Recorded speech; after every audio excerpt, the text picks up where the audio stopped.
Bismillahirrahmanirrahim. Assalamualaikum warahmatullahi wabarakatuh. Alhamdulillahi wa kafa, wassalatu wassalamu ala rasulillahil mustafa wa ala alihi wa sahbihi wa man hitada, amma ba'du. Sahabat beriman yang dirahmati Allah, pada kesempatan yang berbahagia ini saya mengajak kita semua untuk bersama-sama menyimak kajian yang sangat luar biasa yang akan disampaikan oleh guru kita Al-Ustaz Abdul Somad. Tentunya banyak sekali ilmu, hikmah, dan manfaat yang bisa kita jadikan pelajaran dalam kehidupan kita sehari-hari. Berikut ini mari kita simak bersama isi tausiah beliau. Selamat mendengarkan. Maka Yahudi ini pendendam. Orang yang paling dendam di atas dunia ini adalah Yahudi. Nebukadnezar sudah lama musnah, tapi dendam mereka kepada Irak sampai hari ini. Babilonia itu adalah Irak. Maka siapapun yang menjadi penguasa, pasti mereka akan perintahkan untuk menghantam Irak. Dari mulai George Bush sampailah sekarang, Irak selalu dihantam. Dituduh bahwa Irak ada punya senjata membunuh manusia. Mereka katakan bahwa Saddam Hussein ini ada memiliki senjata yang boleh menghancurkan peradaban manusia. Akhirnya mereka membunuh Saddam Hussein. Apa yang terjadi? Sampai hari ini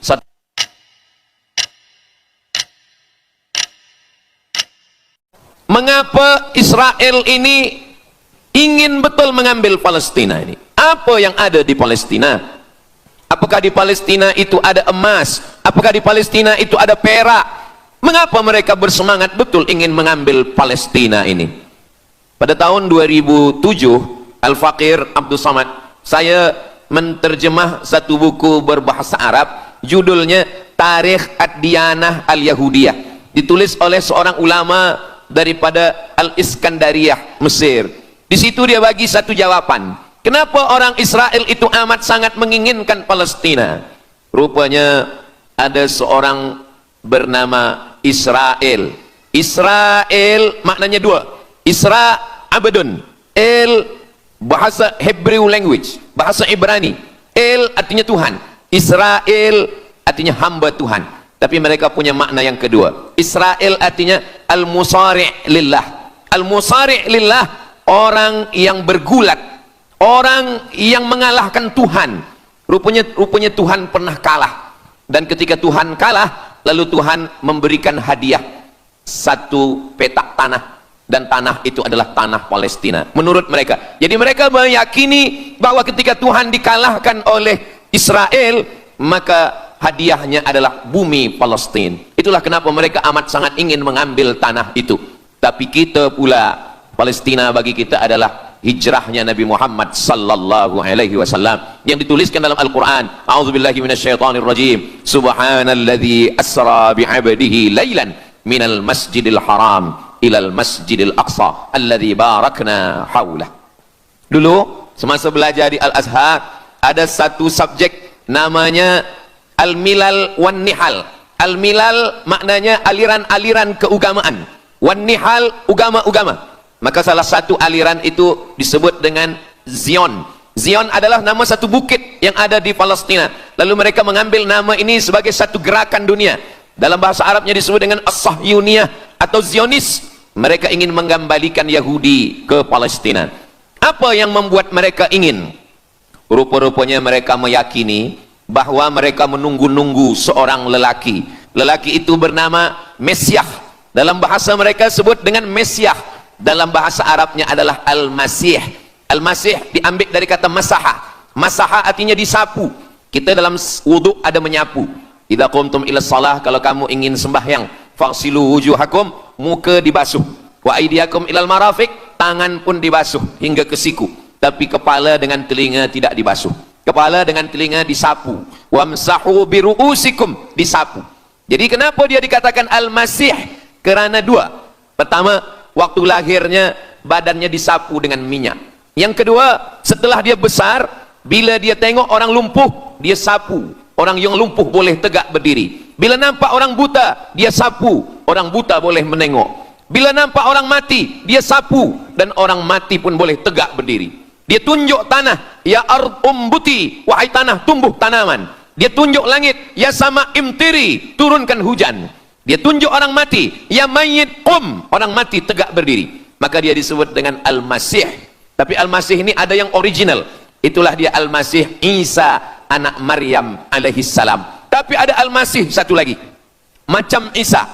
Orang Arab bila ada mangkuk mereka sebut dengan wi'a. Kalau mangkuk ini emas, mereka katakan al-wi'a al-zahabi, mangkuk emas. Tapi kalau mangkuk ini dari perak tapi dibalur dengan emas, mereka akan mengatakan al-wi'a al-mudajjal. Dia bukan emas, tapi dia nampak macam emas, maka dia namanya mudajjal. Begitu juga dengan Al-Masih ini. Al-Masih yang betul-betul Al-Masih, dia adalah Al-Masih Isa anak Maryam. Tapi ada yang macam Al-Masih, bentuknya macam Al-Masih, macam mukjizat Al-Masih, tapi dia bukan Al-Masih. Itulah dia Al-Masih Ad-Dajjal. Sebenarnya mereka sedang menunggu Al-Masih Ad-Dajjal. Kita pula sebelum salam kita minta perlindungan kepada Allah dari Al-Masih Ad-Dajjal. Allahumma inni a'udzubika min adzabi jahannam wa min adzabil qabri wa min fitnatil mahya wal mamat wa min syarri fitnatil masihid dajjal. Kita minta tolong pada Allah supaya jauh daripada Dajjal. Mereka menunggu-nunggu Dajjal. Kenapa mereka ingin menunggu Dajjal? Sebab menurut mereka bila Al-Masih Dajjal ini datang, maka nanti kambing akan berdamai dengan serigala. Semua akan hidup tenang dan mereka akan menjadi penguasa dunia. Selain daripada Yahudi Israel adalah ghaim. Ghaim adalah keledai tunggangan. Jadi sebenarnya sesiapa saja pun yang bukan Yahudi, dia hanya akan menjadi keledai. Dan mereka ini adalah agama yang juga sebagai suku bangsa, yang juga sebagai sebuah negeri. Kita Islam, agama kita, tapi bangsa kita Melayu. Dan kita tinggal duduk, ada Melayu di Sumatera, ada Melayu di Semenanjung, ada Melayu di Kalimantan, Borneo. Melayu tersebar di beberapa negara. Tapi Yahudi tiga. Yahudi sebagai agama, Yahudi sebagai bangsa, Yahudi sebagai negeri. Mereka ingin mewujudkan ketiga-tiga ini menjadi satu. Kami bangsa Yahudi, kami agama Yahudi, dan kami punya negeri Yahudi. Itulah keinginan mereka. Maka mereka sedang menantikan raja mereka. Raja mereka adalah Al-Masih Ad-Dajjal. Dan Al-Masih Ad-Dajjal ini akan turun kalau syarat-syarat ini mereka penuhi. Kata Syekh Fargallah dalam subjek Al-Milal wan Nihal. Maka yang pertama diminta oleh Al-Masih Ad-Dajjal ini adalah semua Yahudi kembali kepada bumi Israel. Mereka mengatakan itu bumi punya dia dan semua akan kembali. Rupa-rupanya mereka tiada punya negeri. Sama macam nasib orang Kurdi. Kurdi ada di Turki, Kurdi ada di Irak, Kurdi ada di beberapa belahan bumi. Syekh Amin Al-Kurdi, mursyid tarekat Naqsabandiyah di Mesir, orang Kurdi, tapi duduk di Mesir. Syekh Muhammad Said Ramadan Al-Buti, orang Kurdi, tapi duduk di Suriah. Salahuddin Al-Ayyubi, orang Kurdi, tapi dia raja di Mesir. Mereka pun di seluruh dunia ada, tapi mereka tak ada punya negeri. Maka mereka ingin mengambil Palestina, mereka ingin kembali ke negeri yang menurut mereka inilah adalah hadiah daripada Tuhan, kerana Tuhan kalah bertembung, bertarung dengan nenek moyang mereka bernama Israel menurut hikayat mereka. Yang ini semuanya adalah asatirul awalin, hanya dongeng-dongeng nenek moyang mereka zaman silam. Lalu kemudian datanglah Theodor Herzl menghadap kepada Sultan Abdul Hamid, Sultan Turki. Mereka ingin membayar dengan ratusan keping emas. Apa kata Sultan Abdul Hamid? Dulu Palestina itu diambil dengan darah dan nyawa, maka saya tidak akan memberikannya dengan emas. Lalu kemudian apa yang terjadi? Mereka menghalau Sultan Abdul Hamid dengan seorang lelaki bernama Mustafa Kemal Ataturk. Lalu kemudian hilanglah khilafah Islamiyah. Ketika khilafah Islamiyah tahun 1924 ini jatuh, hilang, tumbang, maka ketika itu umat Islam tidak lagi ada pelindung. Dan ketika itulah mereka mengambil Palestina. Mereka merebut, mereka mengambil, seperti yang dikatakan Sayyidina Muhammad sallallahu alaihi wasallam, kamu akan diperebutkan seperti makanan yang ada di atas meja makan. Satu mengambil kakinya, satu merebut kepalanya, satu mengambil dadanya, dan tercabik-cabik, dicakar, dimakan, dipotong. Tak ada satu pun yang peduli. Alhamdulillah, kita malam ini masih peduli. Kita sedang mengajarkan kepada belia-belia, kita sedang mengajarkan kepada pemuda-pemuda Islam. Mudah-mudahan sampai anak cucu kita sampai hari kiamat masih lagi peduli kepada Palestina, insya-Allah. Allahu Akbar. Semua Yahudi kembali ke Palestina. Maka sekarang mereka sudah berkumpul. Berapa jumlah mereka? 9 juta Yahudi sudah berada di Palestina. Itu syarat supaya Al-Masih itu turun. Sebab Al-Masih tidak mahu turun kalau Yahudi-Yahudi ini tidak kembali ke Palestina menurut mereka. Maka Yahudi dari Rusia kembali, Yahudi yang ada dari Amerika kembali semuanya. Dari mulai tahun 1946 sampailah hari ini 2025, tahun hadapan 2026, 80 tahun lamanya mereka sudah berkumpul menunggu kedatangan Al-Masih dengan cara berkumpul. Dan mereka yang datang ini hanya keturunan Yahudi dari puak ibunya saja. Yahudi ini tidak menerima dari puak ayah.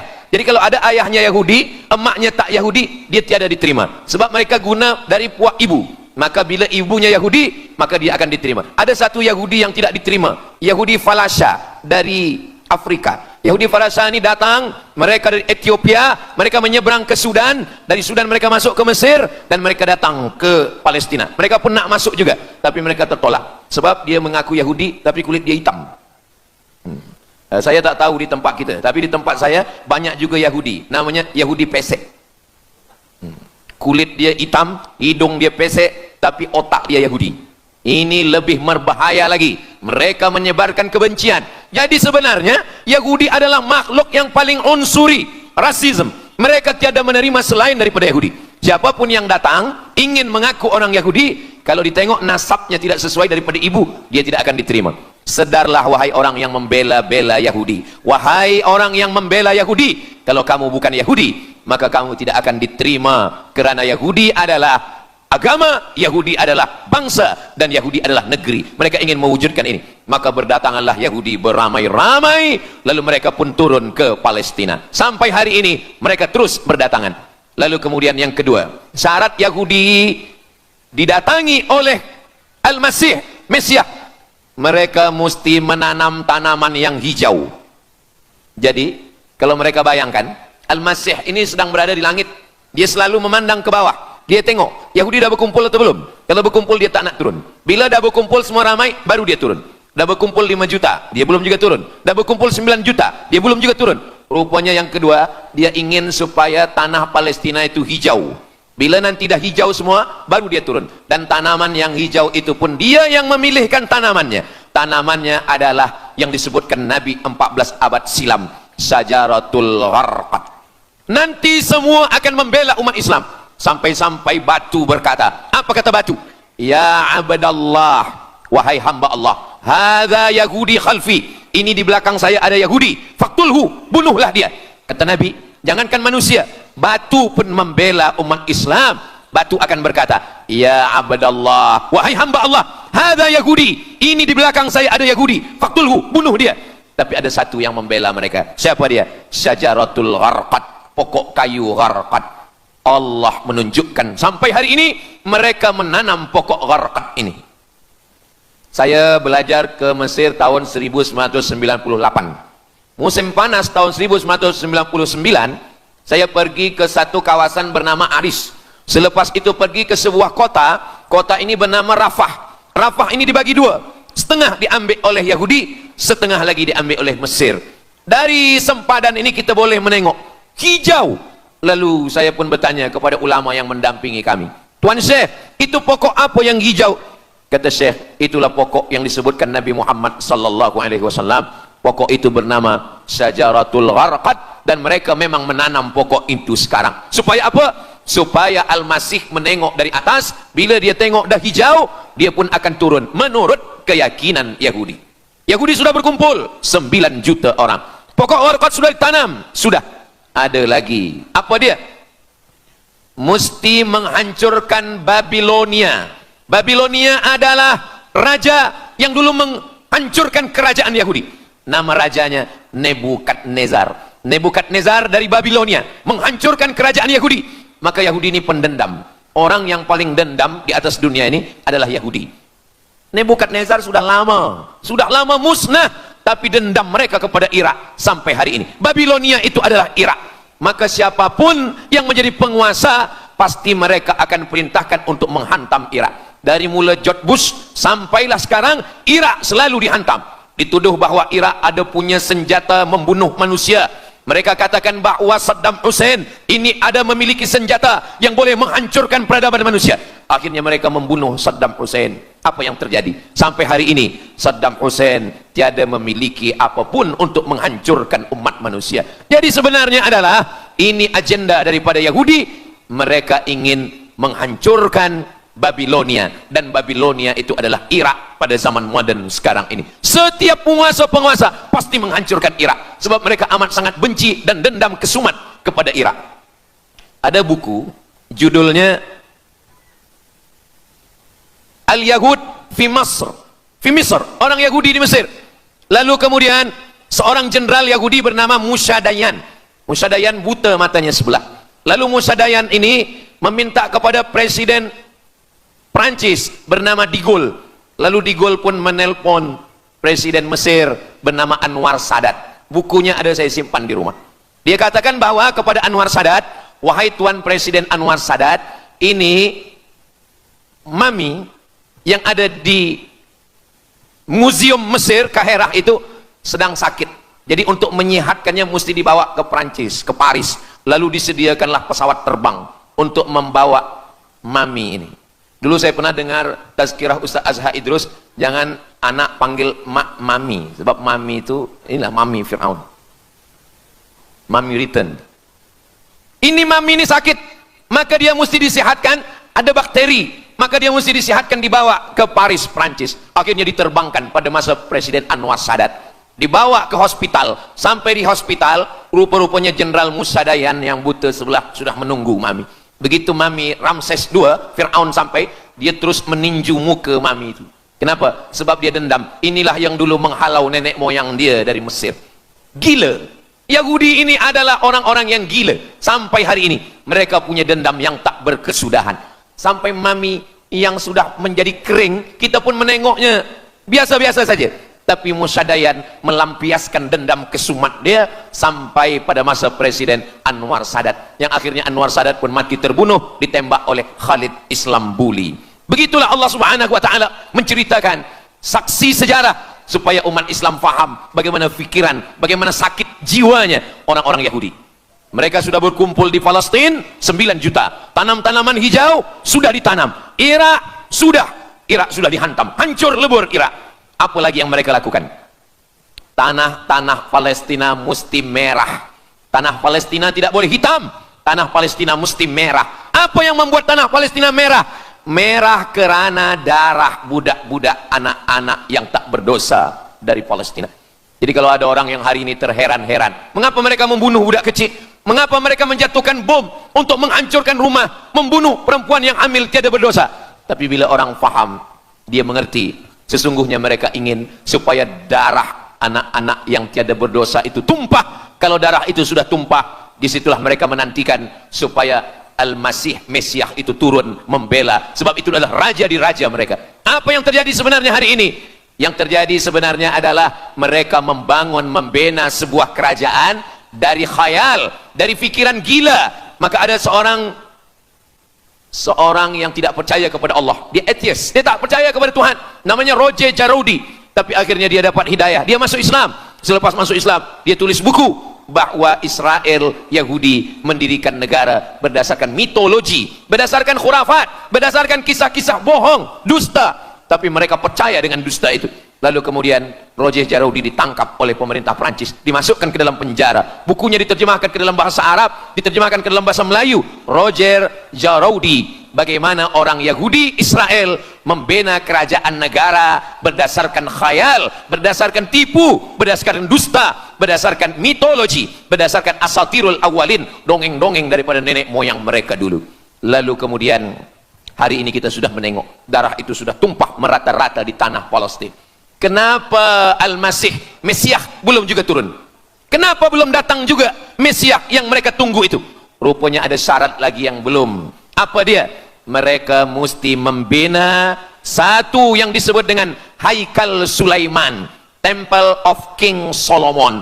Mereka meyakini bahwa raja mereka adalah Solomon, dan dia ada sebuah kuil yang mereka sebut, mereka tulis bukunya Temple of King Solomon. Di mana letaknya? Letaknya adalah di atas Al-Masjidil Aqsa. Mereka ingin menghancurkan Al-Masjidil Aqsa, diratakan dengan tanah. Nanti mereka akan bina Temple of King Solomon. Selepas itu mereka siapkan satu kerusi singgasana.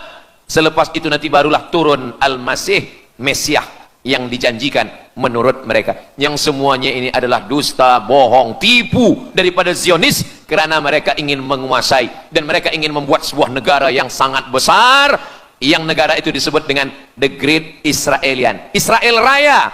Dia dari dua sungai. Biasanya orang membuat map itu rahasia. Map biasanya rahasia yang disimpan, tapi orang Yahudi Israel, mereka buatkan mapnya di dalam bendera mereka. Kita membuat sesuatu yang rahasia kita simpan, tapi mereka membuat satu garis biru di atas, satu lagi garis biru di bawah. Yang di atas itu adalah sungai Nil, sungai Nil di atas, dan yang di bawah itu adalah sungai Efrat. Sungai Nil di atas, Afrika Utara, Mesir. Sungai Efrat di bawah, sungai Efrat ada di Irak. Lalu di tengah itu ada bintang segi 6. Apa maknanya? Mereka ingin membina sebuah kerajaan yang luasnya dari Nil hingga ke Efrat. Itulah kenapa ketika mereka membuka embasi di Kairo, ketika Israel membina embasi di Kairo, ini sungai Nil, ini bagian atas, ini bagian bawah. Kerajaan Mesir membagi embasi Israel tanah di bawah sungai Nil. Mereka tidak mau. Mereka ingin membina embasi di atas sungai Nil. Kenapa mereka tidak mau membina embasi di bawah sungai Nil? Karena menurut mereka di bawah sungai Nil adalah negeri kami. Orang membina embasi hanya di luar daripada kerajaannya. Jadi sebenarnya menurut pengakuan mereka, Mesir yang ada sekarang, semua yang ada di bawah Nil hingga ke Efrat Irak, itu adalah kerajaan mereka, yang kalau mereka mewujudkan itu nanti, mereka akan menjadikan semua manusia ini sebagai keledai tunggangan. Alhamdulillah, itu disampaikan oleh Syekh Fargallah. Lalu kemudian kami membacanya, mempelajarinya, beliau bacakan di kelas, dan hari ini saya amat sangat bersenang hati. Tapi kita tetap susah hati dengan Palestina.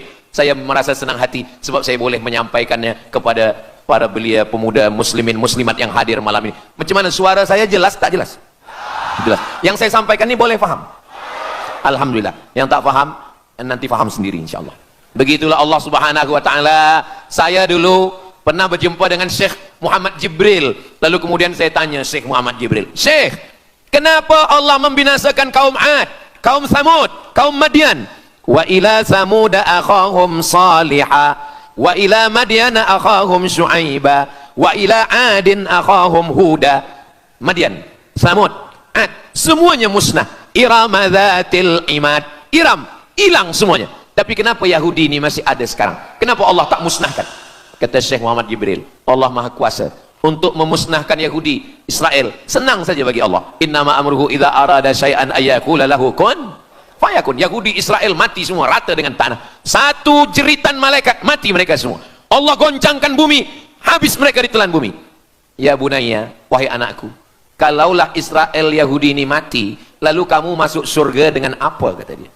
Sebenarnya Allah masih menyisakan Yahudi ini supaya kita berjuang. Sekarang ada umat Islam yang amat sangat lemah. Dia bukannya ikut berjuang, tapi melemahkan perjuangan orang. Bila ada umat Islam yang berkumpul beramai-ramai, solidariti tentang Palestina, dia berkata, katanya Allah Maha Kuasa, kenapa Allah tak binasakan? Dulu, arsalna alaihim tayran ababil, datang burung ababil, tarmihim bi'ijaratin min sijil. Mana ababil sekarang? Kenapa Allah tak kirimkan ababil? Saya pun pernah tanyakan ini kepada masyayikh, Syekh, kenapa Allah tak kirimkan ababil? Dulu ketika Abdul Muttalib memegang kunci Ka'bah, masa itu tak ada orang beriman. Abdul Muttalib bersendirian, lalu kemudian dia datang ke Ka'bah, dia letakkan kunci itu. Ya Allah, inna lihadzal baiti rabban yahmih. Saya sendiri seorang saja, saya tak sanggup untuk menolong Ka'bah. Inna lihadzal baiti rabban yahmih. Ka'bah ini ada pemiliknya, Ka'bah ini ada pelindungnya, Allah akan melindungi. Itulah mengapa Allah mengirimkan alam tara kaifa fa'ala rabbuka bi ashabil fi. Masya Allah, sangat luar biasa tausiah yang sudah disampaikan oleh guru kita Al-Ustaz Abdul Somad.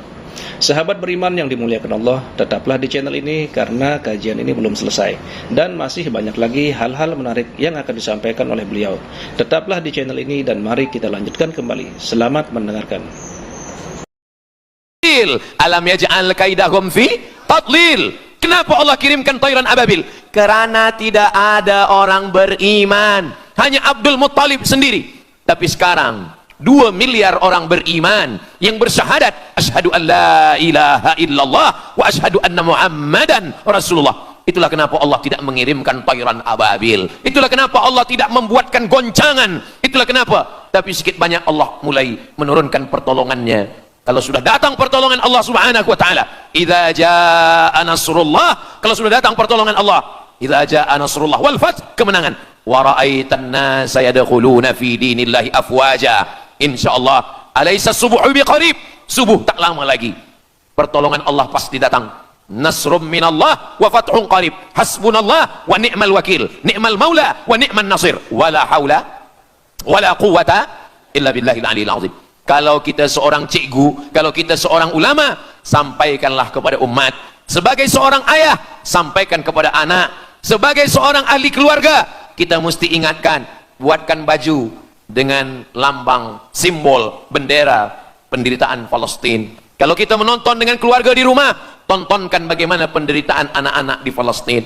Saya di rumah ada gambar besar, gambar Palestina. Sehingga setiap kali tamu datang, kita bercerita, dia tanya, ini gambar apa nih Ustaz? Inilah gambar saudara kita yang sedang teraniaya di Palestina. Malam ini kita guna sorban, kita pakai sorban yang mengingatkan kita kepada Palestina. Apapun yang kita lakukan, jangan lupa menyampaikan khutbah Jumat, kunut nazilah, Allahumma ansuril Islam wal muslimina fi Palestina. Silahul mu'min, doa silahul mu'min. Kalau kita tiada senjata lagi, maka sesungguhnya doa, man lam yahtam bi amril muslimin, siapa yang tak peduli kepada penderitaan saudaranya di Palestina, falaisa minhum, dia tidak diakui sebagai umat Nabi Muhammad sallallahu alaihi wasallam. Orang beriman bukan setakat sembahyang subuh, zuhur, asar, maghrib, isya. Orang beriman bukan setakat ditengok berapa kali dia ke Baitullah haji dan umrah, tapi orang beriman bagaimana perasaan dia kepada saudaranya. Maka kata Nabi SAW, la yu'minu ahadukum, kamu tidak beriman, kalaupun kamu beriman, belum sempurna, hatta yuhibba li akhi, sampai engkau sayang kepada saudaramu.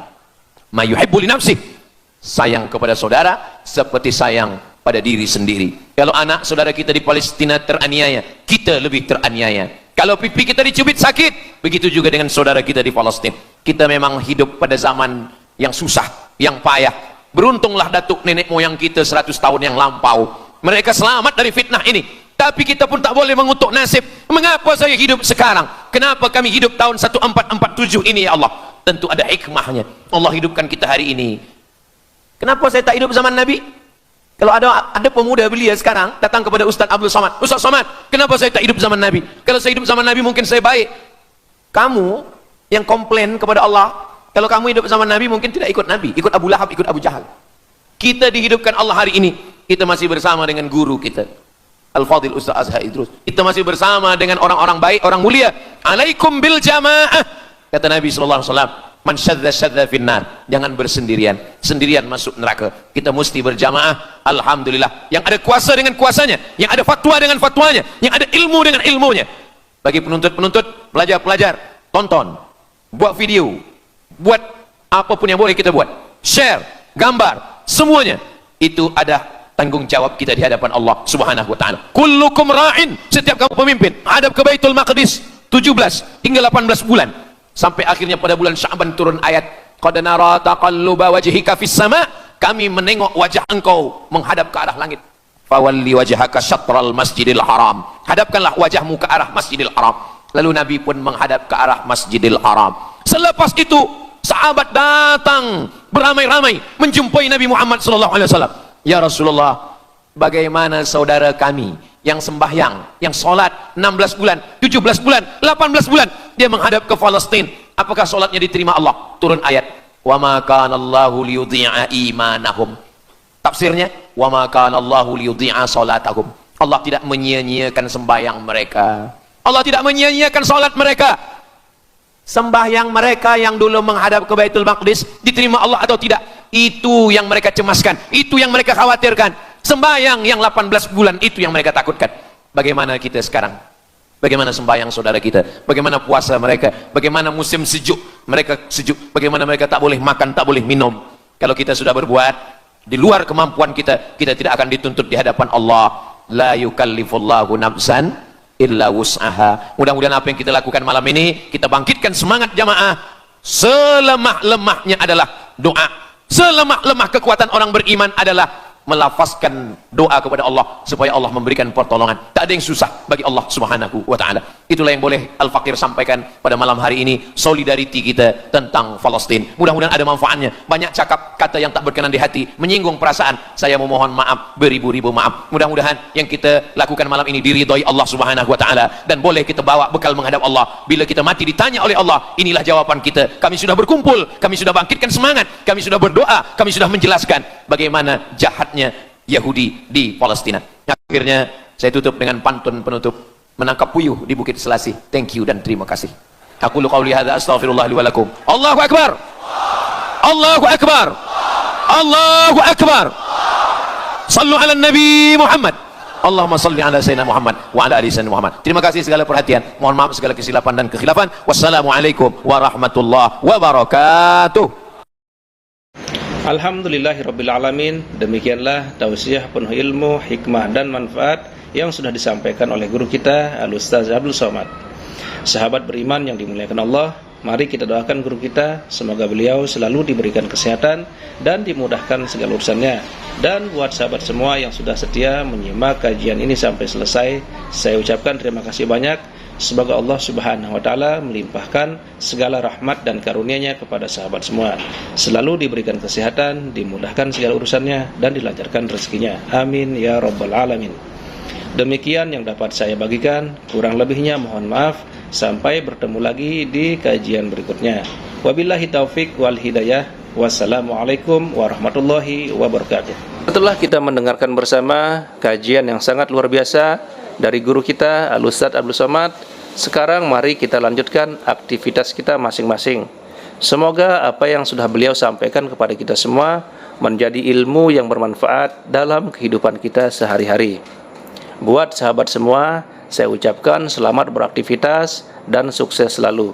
Sampai bertemu lagi di video berikutnya. Wassalamualaikum warahmatullahi wabarakatuh.